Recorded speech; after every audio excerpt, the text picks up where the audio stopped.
We are about to follow the worst album of the month, bar none, to what I would say is my favorite album of the month. Bar none? The debut, well, maybe not bar none, but the debut album from Spiritbox, Eternal Blue. They were born of dust, shallow parasites, breakdown, destruction. Guys, this is a debut album. Say it again for those in the back. This is a Guys. debut album. Guys, can you hear me? Check. 1, 2, 1, 2. Mic check. So I don't consider this a debut in the same way that I consider like Landless a debut. Yeah. Because Courtney's been around and like I Wrestled a Bear once, and like they have the 2017 EP, a lot of singles. But this is still A debut. a album. debut album. And holy fuck, what a debut album this is. I want to This- preface this discussion with the fact that the next 3 albums and this all dropped on the same night. 4 albums. Myself, Derek, and Jacob, the 3 of us stayed up till like 3 a.m. listening to the Something 4 like that. albums back to back to back to back. That night was fucking awesome. True. Yeah. That night was incredible. One of the most memorable nights where we have gotten together to listen to an album at midnight, to just experience it together on our first listen. We don't do it for every album, but September the 17th was a special day, and I'm glad that we got to do that. It had to be done. It had to I be mean, done. look, It's undeniable. This album cycle, after their signing with Rise, brought them from before they signed with Rise, and they just released Holy Roller. I remember because I was like, this band's gonna be so big. They were at 240,000 monthly listeners. Come this album cycle, and being 3 weeks removed from that debut release, they are at 855,000 monthly listeners. Jeez. That is over 3 times the amount, almost 4 times the amount of monthly listeners that they had before. And it is so incredibly deserved because the range and pure talent demonstrated by all members of the band over the course of 12 tracks is just beautiful. I mean, Sun Killer, perfect opening. And the fact that Before we gotta talk about Sunkiller before you move on from Sunkiller. Oh yeah, no, Sun no, go for Kill it. Tell me about Killer. Sun Killer. Sing me this week. Okay. I think all 3 of us are waiting for somebody else to pick up the Yeah. next one, but nobody wanted to be the one who ended up yelling it in the end, so we all just kind of fell off. Tell me I'm wrong. I can't. So this is I wouldn't say my favorite album opener, but it is very high. Favorite album album opener, period, or of this year? I will not say. Okay. But Thinking. this whole song is just building. The entire it's all set up so well, and it keeps you on your toes, and you're anticipating the entire song. Like I remember the first time I heard this, I was like, "This is my favorite Spiritbox song. This is my favorite Spiritbox song." It I is remember saying it is that. my most listened to song that isn't one of the singles, and it's not particularly close. And it is my favorite Spiritbox song. This, it's so good. It just, it's just There's building the entire something song. special about the way that it builds and then Yeah. just collapses with energy at the end. Yep. So good. I feel like for as many amazing albums we've heard this year, I feel like there has been a bit of a drought in like epic opening songs to albums this Mhm. year, and Sun Killer is filling that void in my heart. Yeah. Of like an atmospheric opening to build up hype and anticipation, and then just collapse with energy. And boy, does this song collapse with energy. Every good opener, I feel like, should have that buildup of energy. And we've discussed that it does do that. Check. I feel like every good opener should also transition into track 2. Check. And not only does this opener transition into track 2, which is Hurt You then transitions as well into track 3. And I'm just sitting there with like my mouth is open a little bit, Yeah. and I'm like, holy shit. And then we Yellow those first 3 tracks blew my fucking mind the way they Beautiful. transitioned into each Beautiful. I will say I've sat down and listened to this album front to back a bunch, but if there's any like sequence of songs that I've listened to the most, it's just putting these first 3 songs in queue and listening to them transition to one to another. 100% agree. Hurt You is my second favorite single, but I low-key wish they didn't release it as a single just so I could have that streak of 3 in my playlist together. Yeah, I agree. I did that. I ended up removing the singles from my playlist and just throwing the whole album in as is, just so I can listen to it in my playlist. I respect it. I think the moment that I really, because like Sunkiller, Hurt You I'd already heard, and Sunkiller I was just floored by. I think the moment that sold me on this album, that I knew this was going to live up to the hype, was that first opening verse in Yellow Jacket into the like that. Oh, I just kind of sat there and let it take over me. Like I think Yellow Jacket.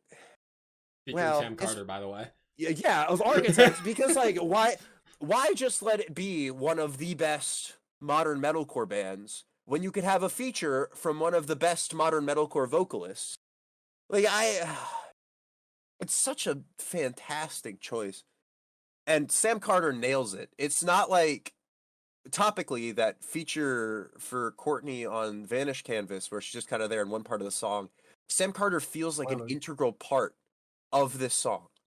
And it's just, I think we discussed that with the We Came as Roman single. Yeah. As well.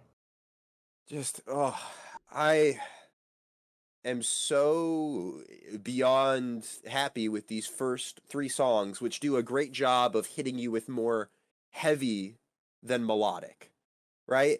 And then you get the 2-track punch of The Summit and Secret Garden, which are maybe a bit more vibey, I guess, than the first melodic. 3.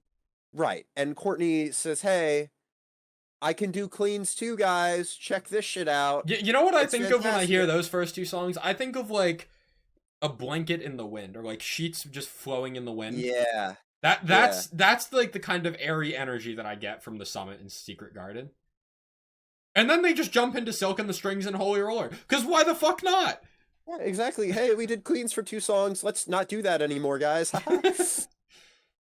And Silk and the Strings, probably I would say Those the heaviest riffs. song on the album. Those fucking riffs. Oh yeah. This just in the same way that they were like, hey, check how good our cleans are. It's like, oh, you forgot how good our uncleans are, didn't you? No. You And can't we be were like, going no, we didn't no. forget. And they were like, too bad, here's 2 more. Just to remind you that It's like Courtney is one of the best vocalists in the scene. you get the Secret Garden and you're like two like Queen songs in a row, and they're just like reminding you like, hey, I know it was like maybe 8 minutes ago. I know that people have short attention spans these days, but just so you don't forget, we can do heavy too. Here's Silk and the Strings. Yeah. And after those 2 is Eternal Blue, the title track, which is personally my favorite song off the album. And if not for the delivery and the way that I keep listening to that first verse into in Yellow Jacket, I think What's Left of Me, A Cavity, At Least This Space Is Mine, in the chorus for Eternal Blue is probably my favorite delivery on this album. I mean, I wasn't super high on it when we heard it on release night, and I went back after it, and it is my most played song off this album.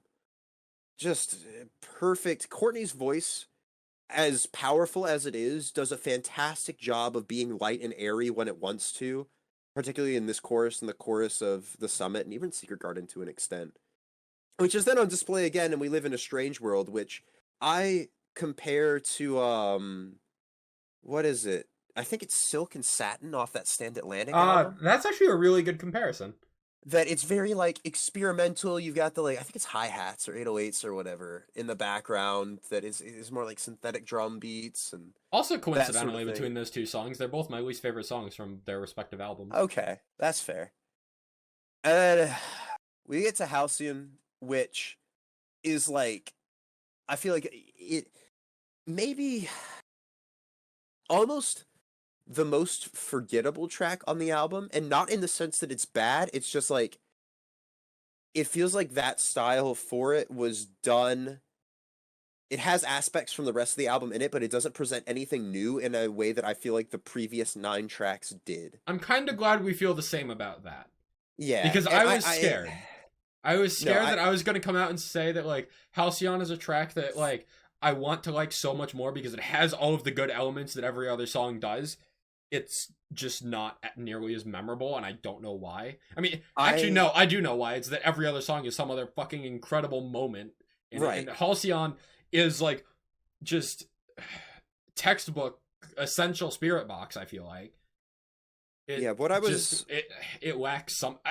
It just pales in comparison to how good everything else is. When on like so many other albums, Halcyon would probably be like a top 3, top 4 song. Yeah, I think by virtue, it's just by virtue of where it is placed on this album. Because I think that I agree. It's very similar to Hurt You. I think, besides the fact that Sunkiller, Hurt You, and Yellow Jacket all transition into one another, if you swapped Halcyon and Hurt You, I think that we'd be saying the same thing about Hurt You, just by virtue of where it is in track listing and the elements that it has. We probably wouldn't because it was released as a single. Well, right. Okay. Whatever. Ignore me. But I get your point, yeah. And again, it's the same thing as you said, that everything else is so good. It's like Halcyon for me is like a 9 out of 10 song, and everything else is like higher. So like, what am I supposed to do? And then of course you end with 2 singles, which normally I would be upset about. Cut down the altar. Yes, sir. Circle. I would normally be very upset that I'd heard 2 singles as the final 2 songs off an album. But when they're as good as Circle With Me and Constance, and especially Constance working as well as a closer as it does. Derek, you said Silk and the Strings was the heaviest song. You forgot about Constance. Yeah, my bad. Yo, those guitar riffs in Constance, though. Now, I'm talking about lyrics. We mentioned it night of, Jacob, but I do think that they changed the mix on Constance and Secret Garden. I went back and listened to the music video, and I don't think they did. I think I just like Constance more for some reason.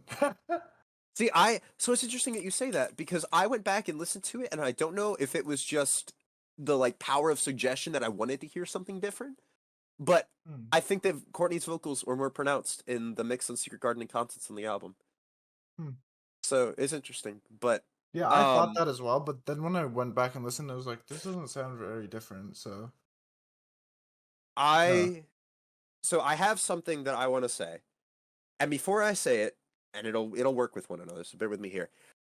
Besides Courtney being just fucking phenomenal, it is what it is. It's a given. The instrumentation on this album is fantastic, and the way that they can make guitar tones sound like bass, and the way that they can make it flow, I think especially the guitar work on Secret Garden is just kind of like, yeah, okay. You're just flexing on everybody, like especially in the second verse. The way that I would almost say that, but for Silk and the Strings. Yeah, no, absolutely. I think the instrumentation here does an excellent job of accompanying Courtney's voice to like accentuate it, I guess would be a way of putting it. Like it works so well together. I think that with that said, my least favorite instrumentation and also my least favorite song on the album come on Holy Roller, which, as a song that was effectively Spiritbox's breakout song that got the most attention, feels almost sacrilegious to say. Yeah, but I got the same vibe. Because honestly, Holy Roller is like, I would put it bottom 4, bottom 3. Somewhere in that range. Here's my issue. is that every other song on this album has something about it that, besides maybe Halcyon, that is memorable and is maybe not experimental, but it works in the sense that it's like, oh, I haven't heard something like this in a while. Whereas with Holy Roller, it's one-noted vocals almost pretty much like the whole way through, and it's nothing in the same way that Halcyon isn't anything that we haven't heard previously on the album. Nothing that Courtney really does on Holy Roller is something that I didn't already hear directly prior in Silk and the Strings. So I feel like while the placement of it, based on what I've heard with the rest of the album, is the placement of it on the album is perfect, it almost feels like it's done a disservice by Silk in the Strings, because it feels like that's the superior heavy song, and Holy Roller is just kind of bland in comparison. Like, I almost wish they would have put the version with the Rio feature on here, because that would have given it some sort of life and differential to everything else that would make it give it that pop standout moment. But I feel like a lot of the rest of the Holy songs Roller have. is their breakout song, Right, and right. the Rio feature is the less popular version. So And I feel also like think from the a real version is marketing, worse. from like Okay, a that's marketing fair. perspective, people are going to be disappointed to hear the Rio feature more often than not. I would have to assume, I unfortunately. suppose so. I see what So- you're saying. Yeah. Yeah. I don't know. I mean, I'm nitpicking. Yeah, fucking, very small nitpicking fantastic going song. on here. God, this. I mean, just the way that everything is placed on this album too. I feel like works so well. This is just such a fucking fantastic album.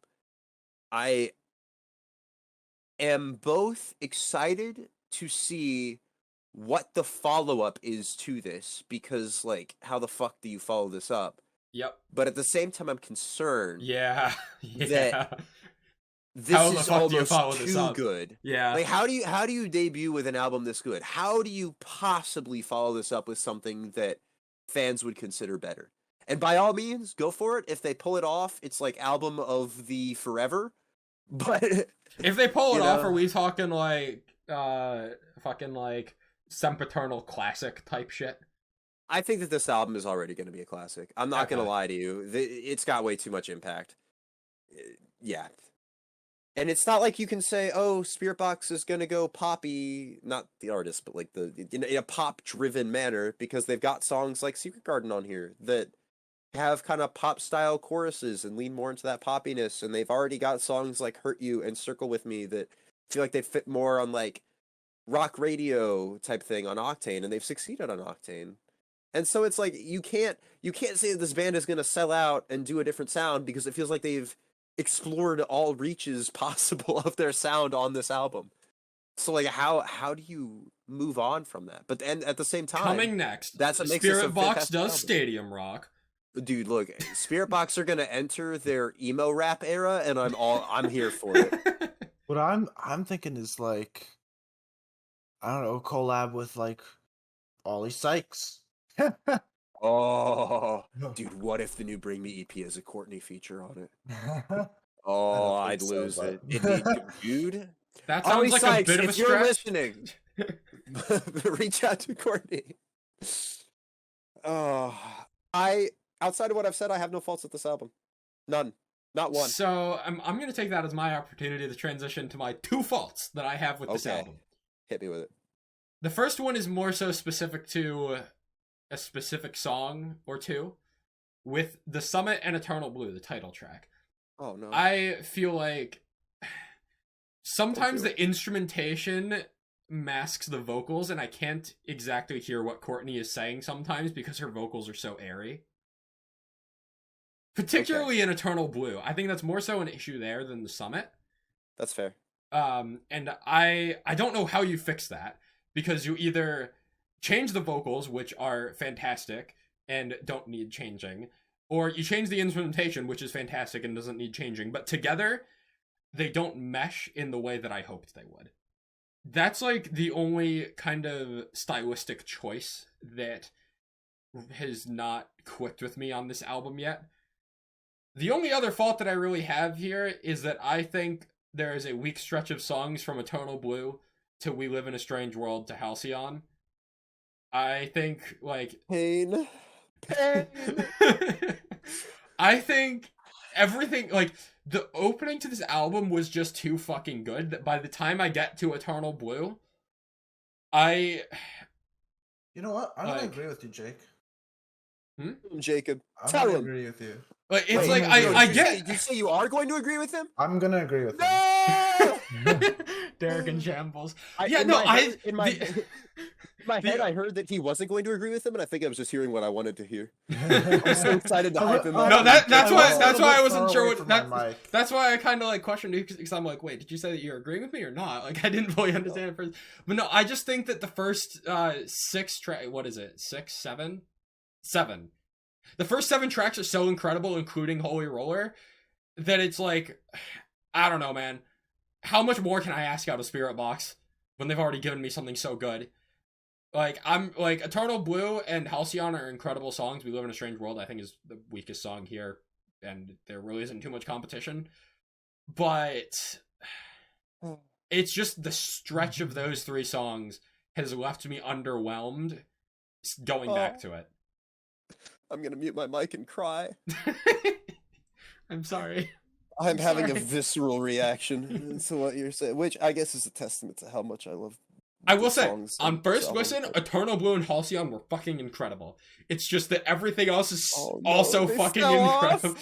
Oh, Everything else God. is so incredible that I did not spend enough time with them, and they did not have enough memorable moments to make me go back to them compared to The Summit, or A Sun Killer, or A Silk in the Strings, unfortunately. With that being said, this is still like 99% guarantee a lock for my top 10 albums of the year. So who mad? Not me. Yep. 3 I wouldn't- underwhelming um, Spiritbox songs are still like 8 out of 10s at best. I don't know. It's kind of up in the air for me, guys. I don't know if it'll crack my top 10. We'll have to see. That Solence album was really promising. So. Yeah. Oh. Is there What should any be, like, final Justin's thoughts? Number 1. Yeah, Justin, how much did you like this new Spiritbox album? He's gone. Justin He doesn't left. want to talk. He's left us. He's left us. Justin's not having a good day, so we're Yeah. gonna let him Yeah. rest. Well, I his don't even voice. think he heard it anyway. Poor guy is not a Spiritbox fan, unfortunately. Yeah. I listened to He it actually. lives. Oh, he did. Yeah. Again, with so many so much shit that released, I couldn't go back to after maybe first or second listen. But there's nothing for me to add. You guys pretty much said anything I was gonna say. Do you have a favorite song? Let me take a look at the track list one more time. I believe Eternal Blue. Eternal Blue. Eternal Blue is up there. I'd say it's top 3. No. Finally. I would say probably Hurt You or Constant. Okay, Also respectable two good picks. choices. Actually, I think I'm the only one that hasn't mentioned my favorite track here. Because, Jacob, yours is Sun Killer. We got Eternal Yep. Blue, and then one of Hurt You or Constance for Justin. My favorite track is still Circle With Me. That pre-breakdown line of cut down the altar into the riff, into literally the entire fucking song, The riff. is so fucking good. Circle With Me was the moment when I realized that Spiritbox was fucking sick. Holy Roller didn't do it for me at first. Constance was good, but was I'm like, alright, yeah, Spiritbox is a pretty cool band. Sure, fine. Circle With Me drops, and suddenly Spiritbox is like, oh shit, this band is fucking good, huh? Mm-hmm. Yeah, it's one of my favorite songs of the year. One of my favorite metalcore songs of the year. The chorus is incredible. I love all of the kind of imagery related to cut down the altar and vultures and birds and all that kind of stuff. It's a beautiful song. I love Circle With Me. But with that, I think we've spent enough time on this Spiritbox discussion. We've been at it for a while.